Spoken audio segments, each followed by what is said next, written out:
everyone, and welcome to this week's Life in the UK video. As you can see, I'm not your usual host Emily. I'm Beth, I'm your new host, and I'll be continuing to teach you all about British history as part of the Life in the UK series. But this week we'll be learning about the Middle Ages. So the Middle Ages was quite a distinct era, as during this time we really saw the development of a national culture and identity. So one of the key developments during this era was the formation of the English language as we know it today. So this happened after the Norman conquest, when the king and his noblemen had spoken French and the peasants continued to speak Anglo-Saxon. So in the years leading up to 1400, Geoffrey Chaucer wrote a series of poems in English about a group of people going to Canterbury on a pilgrimage.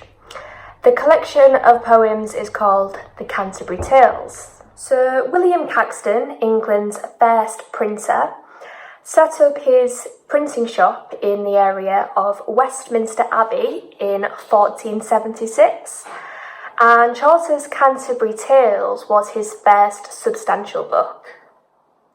Many of the stories are still very popular, and some have been made into plays and television programmes. Another key development of the Middle Ages was the change in the type of buildings in Britain. Castles were built for defence in many places in Britain and Ireland. Most of these are now in ruins, but some are actually still in use in places like Windsor and Edinburgh. So lastly, it's also worth mentioning the development of England as an important trading nation in the Middle Ages. So English wool became a very important export, and people would come to England from abroad to trade and to work. So I'd just like to finalise this episode about culture and identity in the Middle Ages with 3 interesting facts about life in the Middle Ages. So first of all, life in medieval times could be tough, and this didn't just apply to humans. So just like their 2-legged owners, all manner of animals from livestock to insects were put on trial if suspected of breaking the law. So there are records of at least 85 animal trials that took place during the Middle Ages. Secondly, clothes were hugely important to the medieval elite. And the longer a person's shoes were, the greater the wealth of the wearer and hence the social rank.